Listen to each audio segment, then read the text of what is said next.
ఉంటుంది ఈ శరీరం. ప్రపంచ ఆయుర్దాయము మెరుపు వలె చంచలమైనది, బ్రహ్మ నాశనం లేదు. ఆ ప్రపంచం అంతా కూడా ఒక మెరుపు మాదిరి. మెరుపు ఎంతసేపు ఉంటుంది? తడక్కని మెరుస్తుంది, లేకుండా పోతుంది. అంటే అంత తొందరగా పోదు. పూర్ణమైనటువంటి జ్ఞానుల దృష్టిలో వాళ్ళకి ఇది ఆ మెరుపు మాదిరిదే. ఏదో వచ్చింది, ఇదంతా ప్రపంచం అనుకుంటారు.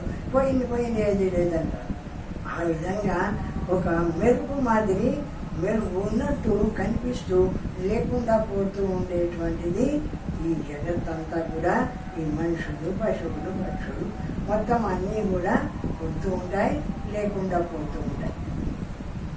బ్రహ్మ సృష్టికి పూర్వమును తరువాతను ఇప్పుడును ఉన్నది. ఇంద్రియం బ్రహ్మస్వరూపం ఉందే, పరమాత్మ స్వరూపం ఉంది.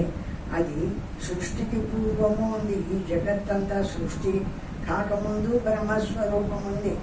సృష్టి అనంతరం ఎక్కడికి పోతుంది? సృష్టి అంతా ఆ బ్రహ్మంలోకి పోయి లయిస్తుంది. ఎక్కడి నుంచి పుడుతుంది? బ్రహ్మం నుండే పుడుతుంది. బ్రహ్మం మాత్రము అది పుట్టేది కాదు, లయించేది కాదు.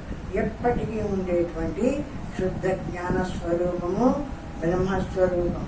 అటువంటి బ్రహ్మస్వరూపంలోకి మన దేహాలు వచ్చినాయి కాబట్టి మన దేహాల్లోకంతా కూడా బ్రహ్మస్వరూపము వచ్చి ఆ జ్ఞానము పనిచేస్తూ ఈ శరీరాలను నడుపుతుంది.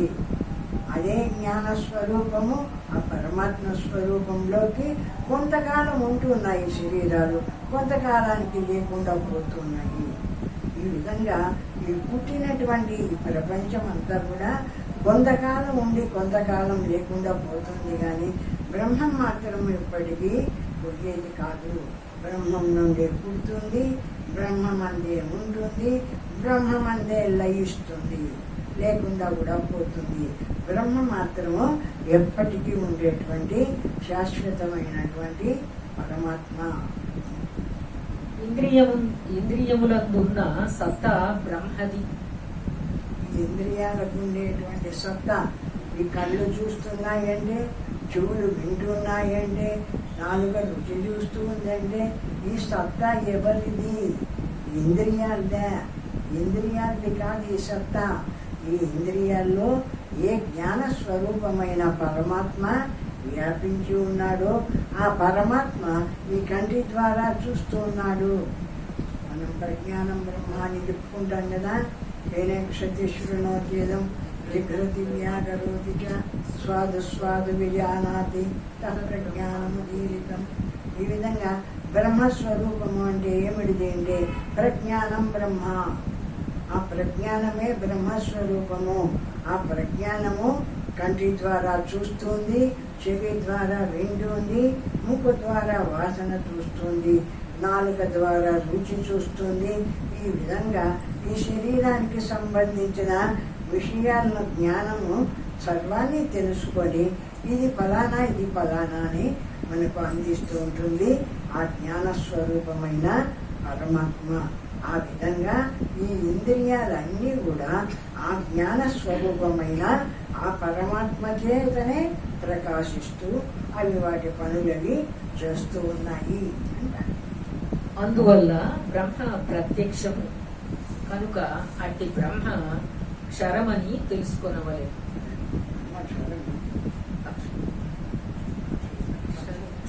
అక్షరం అటువంటి బ్రహ్మ అక్షరమని తెలుసుకో, ఎప్పటికీ ఉండేవాడని తెలుసుకో. ఈ శరీరము ఇంద్రియాలు పుడుతూ ఉంటాయి. ఆ బ్రహ్మమందు కొంతసేపు ఉంటూ ఉంటాయి, కొంతకాలము కొంతకాలానికి పోతూ ఉంటాయి. బ్రహ్మం మాత్రము ఎప్పటికీ ఉండేటువంటిది. కాబట్టి బ్రహ్మము అక్షర స్వరూపము, క్షరము కానిది. అక్షరము అంటే ఏమిటిది అంటే క్షరము కానిది. క్షరము కానిది అంటే నశించినటువంటిది, ఎప్పటికీ ఉండేటువంటిది అక్షర స్వరూపమైన బ్రహ్మస్వరూపము. అనగా నాశము లేనిది, తన నిజ రూపము బ్రహ్మయే కనుక నాశము లేనివాడు. ఆ నాశము లేనిది ఆ బ్రహ్మస్వరూపము.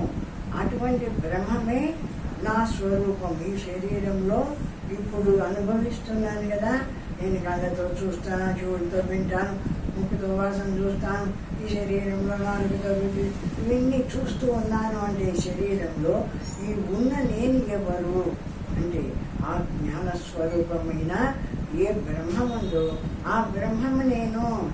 ఈ దేహాన్ని నడిపిస్తుంది, ఈ ఇంద్రియాలను నడిపిస్తుంది.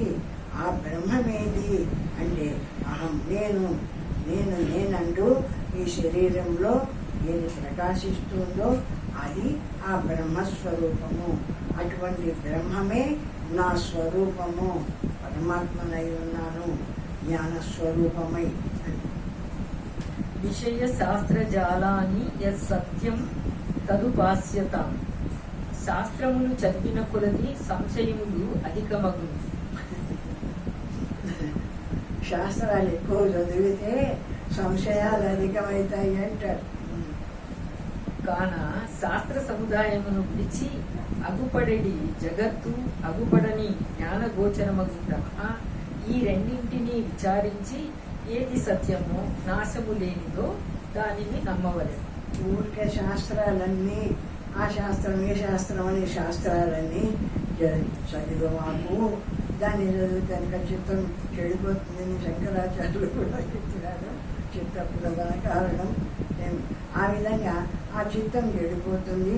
ఒక్క శాస్త్రాన్ని పట్టుకో, ఏదో ఈ బ్రహ్మస్వరూపాన్ని తెలిపేటువంటి ఏ శాస్త్రం ఉందో ఆ శాస్త్రాన్ని పట్టుకొని బాగా విచారించి నాలో ఏ విధంగా ఈ జ్ఞానస్వరూపమైన ఈ పరమాత్మ, చావులేనటువంటి పరమాత్మ, ఎప్పటికీ ఉండేటువంటి పరమాత్మ నాలో ఏ విధంగా ప్రకాశిస్తున్నాడు అన్న విషయాన్ని బాగా అర్థం చేసుకొని ఆ బ్రహ్మమాత్రంగా నిలిచి జన్మను గడితేర్చుకో. అంటే అప్పుడు జన్మ లేకుండా పోయి మోక్షాన్ని పొందుతావు, జీవన్ముక్తి ఏర్పడుతుంది. నువ్వు ఎంతెంత ఈ బ్రహ్మస్వరూపాన్ని విచారణ చేసి ఇటువంటి బ్రహ్మం నాలో ప్రకాశిస్తుంది, ఆ బ్రహ్మమే నేను అనుకుంటూ శివోహం శివోహం అనుకుంటూ ఆ బ్రహ్మమాత్రంగా నేర్చుకుంటావో అంతకాలము నీ జీవత్వము బ్రహ్మంలో లయమైపోతూ ఉంది. మళ్ళా నీ శరీరం వదిలిన తర్వాత కూడా ఆ బ్రహ్మంలోనే లయమవుతుంది, మళ్ళా జన్మమెత్తవు. అటువంటి స్థితిని పొందుతావు. అటువంటి స్థితి వల్ల అంటాడు. గ్రంథం అభ్యస్య మేధావి అభ్యస్య చ పునః పునః ఫలాలమివ జ్ఞానార్థి త్యజ్యే గ్రంథ శేషతః. యస్య శ్రీతస్య భోగే చ న స్త్రీయస్య క్వ భోగభూః. జ్ఞానమునకు విషయ సుఖములను కోరుట, అనుభవించుట పెద్ద విఘ్నము.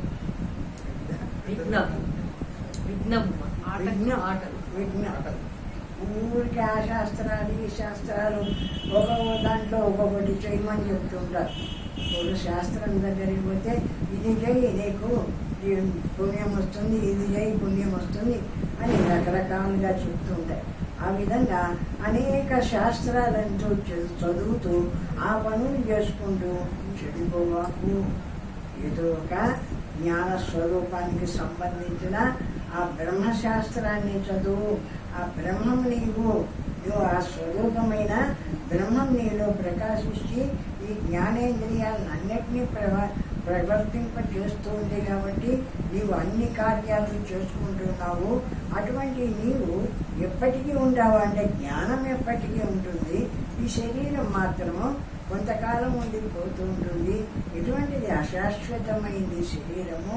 ఇందులో ఉండేటువంటి జ్ఞాన స్వరూపమైన పరమాత్మనైన నేను ఎప్పటికీ ఉండేటువంటి సత్యస్వరూపుణ్ణి.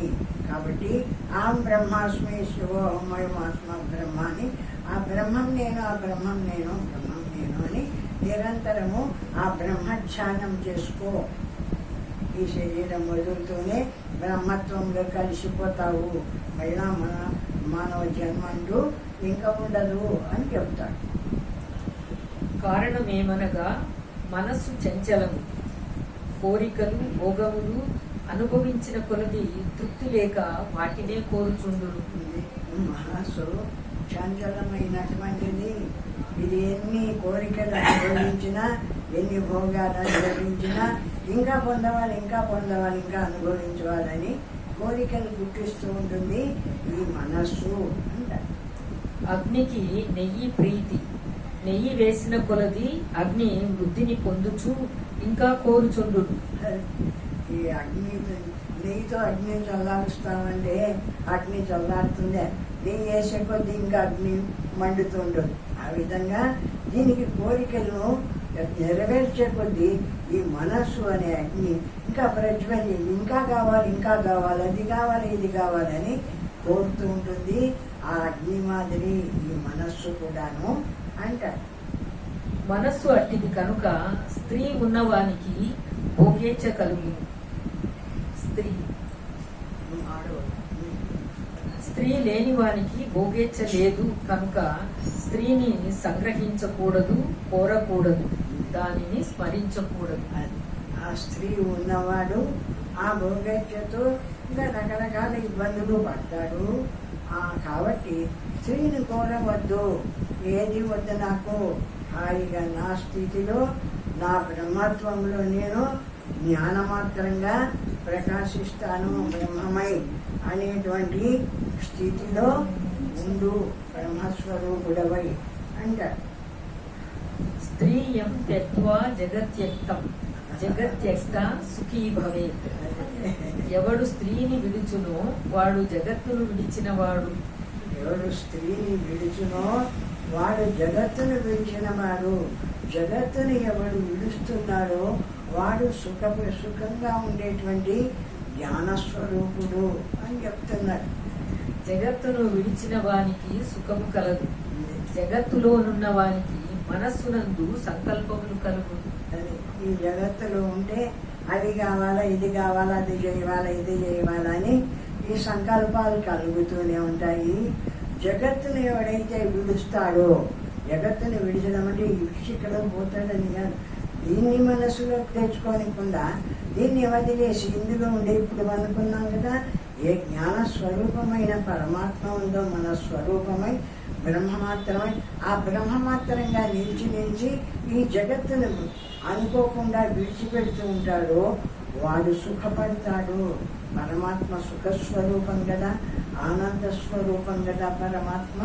కాబట్టి ఆ బ్రహ్మాన్ని తెలుసుకొని బ్రహ్మమందు నిలిచిన వాడు కూడా ఆనంద స్వరూపుడై సుఖంగా ఉంటాడు, పరమాత్మను తెలుసుకున్నటువంటి వాడు అంటాడు. సంకల్పముల వల్ల సుఖ దుఃఖములు కలుగుచున్నవి. అదే ఊరికే మనస్సు కదులుతూ ఉంటే, ఆ మాట ఈ మాట అనుకుంటూ ఉంటే, ఆ రూపం చెందుతూ ఉంటే మనస్సుకు సుఖ దుఃఖాలు ఏర్పడుతుంటాయి. ఇది తెలుసుకుంటే మంచిది, ఇది పొందితే దుఃఖము, ఇవన్నీ సుఖ దుఃఖాలు ఎట్లా వస్తున్నాయి. ఏది అనుకోకుండా ఉండు, మనస్సును ఏది కదలించకుండా ఉండు, అప్పుడు సుఖ దుఃఖాలు ఏమీ లేవు. చూడు ఎట్లున్నావు, ప్రశాంతంగా జ్ఞానమాత్రంగా ప్రకాశిస్తున్నావు. కాబట్టి వదిలేసి నిలబడడం ఎందుకు చెప్తున్నారంటే, ఆ మనస్సును పట్టుకునే కొద్దీ ప్రపంచ విషయాలన్నీ ఎక్కువగా వస్తాయి. అది కావాలా, ఇది కావాలా, ఇది సంపాదించాలని ఈ ప్రపంచం మీదకే పోతూ ఉంటుంది. కాబట్టి మనస్సును వదిలేసి జ్ఞానస్వరూపం ఉంది కదా, మనస్సును తెలుసుకుంటూ ఉన్న జ్ఞానం ఉంది కదా, ఆ జ్ఞానమాత్రంగా నిలబడు, బ్రహ్మమై నిలుచు, ఈ నేను పరమాత్మను, నేను బ్రహ్మము అని బ్రహ్మమాత్రంగా నిలిచి సుఖపడు, ఆనందంగా ఉండు అంటారు. మనస్సు లేనప్పుడు, సంకల్పరహితము అయినప్పుడు బ్రహ్మానందము సిద్ధించు. ఎప్పుడు బ్రహ్మానందం సిద్ధిస్తుంది? పరమాత్మ స్వరూపానికి సంబంధించిన ఆనందము ఎప్పుడు అనుభవింపబడుతుంది అంటే, ఎప్పుడు మనస్సు లేకుండా పోతుందో, మనస్సును విడిచేసి ఏది అనుకోకుండా నిరాకారంగా నిలబడుతున్నాడు, అటువంటి వాడిలో మనస్సు ఏర్పడదు. అప్పుడు ఉన్నది ఏమిటిది? సర్వాన్ని తెలుసుకుంటుండేటువంటి శుద్ధ జ్ఞాన స్వరూపం ఉంది కాబట్టి, బ్రహ్మమాత్రంగా నిలుస్తున్నాడు కాబట్టి, ఆ బ్రహ్మము సుఖస్వరూపం కాబట్టి హాయిగా నిలబడుతున్నాడు. బ్రహ్మస్వరూపంతో జ్ఞానమాత్రంగా అట్లా నిలుచు అంటాడు. చిత్తం కారణమర్థానాం తస్మిన్ సతి జగత్రయం తస్మిన్ క్షీణే జగత్క్షీణం తచ్చికిత్స్యం ప్రయత్నతః సకల భోగములకును చిత్తము కారణం. అన్ని భోగాలు అనుభవించడానికి ఇది అనుభవించాలి ఇది అనుభవించాలా అనే కోరికలు కోరడానికి మనస్సే కారణం. మనస్సు ఎంతసేపు సంకల్ప వికల్పాలు చేస్తూ ఉంటుందో అంతంతసేపు ఆ సుఖం అనుభవించాలి ఈ సుఖం అనుభవించాలి ఇది అనుభవించాలి అది అనుభవించాలని కోరికలు కోరుతూ ఉంటుంది. ఆ మనస్సును ఎప్పుడైతే విడిచేసినావో జ్ఞానమాత్రంగా నిలిచినావో అప్పుడు అంతటా ఉండే శుద్ధ జ్ఞాన స్వరూపమైన బ్రహ్మమై నిలుస్తున్నావు. ఆ బ్రహ్మస్వరూపము మహాసుఖస్వరూపం కాబట్టి అది ఏది సుఖాన్ని ఇతర సుఖాన్ని ఏది కోరదు. తన స్వరూపమే సుఖం, ఆమెవ సుఖం, నాణ్యన్యచ్చేన్నైవ తత్సుఖం. కాబట్టి నేనే సుఖస్వరూపాన్ని అని బ్రహ్మమాత్రంగా నిలిచి ఆ అనుభవాన్ని పొందుతుంది. అటువంటి బ్రహ్మత్వాన్ని పొందు, అటువంటి సుఖాన్ని పొందు అంటాడు. కోరికలతో కూడిన మనస్సే చిత్తము అనబడు. చిత్తము అంటే ఏమిటి అంటే కోరికలతో కూడిన మనస్సు. చిత్తే చలతి సంసారో తన్నిశ్చలే మోక్ష ఉచ్యతే. ఎందుకు చెప్తున్నాడు? అచిత్తం అనేది కదులుతుంటుంది. అది కదిలి ప్రపంచ విషయాలన్నింటినీ తెచ్చిపెడుతుంది. అది కావాలి ఇది కావాలి ఇది కావాలి అది కావాలనే కోరికలను పుట్టిస్తూ ఉంటుంది. కాబట్టి చిత్తం వదిలేసే హాయిగా నిల్చు. నిలిచిన నీవు ఎవరు? జ్ఞానస్వరూపుడివి ఉన్నావు కదా. ఆ మనస్సును విడుచవాలా అనుకున్న నీవు ఎవరు? నేను ఎవరు? నేను బ్రహ్మస్వరూపం, జ్ఞానస్వరూపం, మా పరమాత్మ స్వరూపం. నేనేం చేస్తున్నా? ఈ మనస్సు నాకు వద్దు అనుకున్నా, మనస్సును వదిలేసిన, కేవలము జ్ఞానమాత్రంగా నిలిచిన. ఇప్పుడు ఎట్లుంది నా స్థితి అంటే ఆనంద స్వరూపంగా ఉంది. బ్రహ్మమాత్రంగా నిలిచింది కదా, బ్రహ్మము ఆనంద స్వరూపం కదా. ఆ విధంగా ఆనందమాత్రంగా నిలబడుతుంది. ఆ చిత్తాన్ని విడిచినటువంటి ఆనంద స్థితి. చిద్వస్తువు ప్రతిబింబమునకు చిత్తమని వాడుక, చిత్తమని జీవుడని వాడుక. ఈ ప్రపంచ విషయాలన్నీ ఎక్కడ ప్రతిబింబిస్తున్నాయో ఆనికి చిత్తమని పేరు. ఎక్కడ కనిపిస్తున్నాయి? ఇప్పుడు ఇక్కడ కూర్చొని హైదరాబాద్ అంటే నాకు హైదరాబాద్ మనస్సులో కనిపిస్తుంది. ఇంకొక ఊరు అంటే ఆ ఊరు కనిపిస్తుంది. అక్కడ నా పిల్లలు ఉన్నారంటే ఆ పిల్లలు నాకు కనిపిస్తున్నారు. ఎట్లా కనిపిస్తున్నారు? ఇవన్నీ కూడా మనస్సు అనేది దానికి ఏ రూపము లేదు. వాస్తవంగా దానికే ఒక రూపం ఉంటే ఇన్ని రూపాలు పొందలేదు. కానీ ఏ రూపము లేనిది కాబట్టి మనస్సు ఏది అనుకుంటే ఆ రూపం చెందుతూ ఉంటుంది. ఏది గుర్తు చేసుకొని లోపల ఉండేటువంటి నేను అనేటువంటి జీవుడు ఉన్నాడే, ఈ జీవుడు ఏదేది అంటూ ఉంటాడో వాక్కు రూపము, ఏదేది వాక్కు అంటూ ఉంటుందో ఆ మనస్సు ఆ రూపం పొందుతూ ఆ ప్రపంచాన్ని దగ్గర తెచ్చి పెడుతూ ఉంటుంది. కాబట్టి ఆ మనస్సును విడిచినటువంటి వాడు శుద్ధ జ్ఞానస్వరూపుడు. ఆ మనస్సును కూడా తెలుసుకుంటూ ఉండేటువంటి శుద్ధ జ్ఞానస్వరూపుడు. జ్ఞానమాత్రంగా నిలిచి బ్రహ్మమవుతాడు. ఆ బ్రహ్మత్వంలో ఆనందం ఉంది, సుఖం ఉంది. కనుమ ఈ మనస్సు అనేక విషయాలని తెచ్చిపెడుతుంది. దాంట్లో సుఖం లేదు.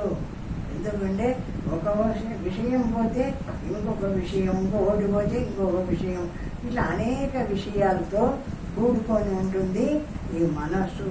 కాబట్టి ఇది సుఖమైనటువంటిది కాదు.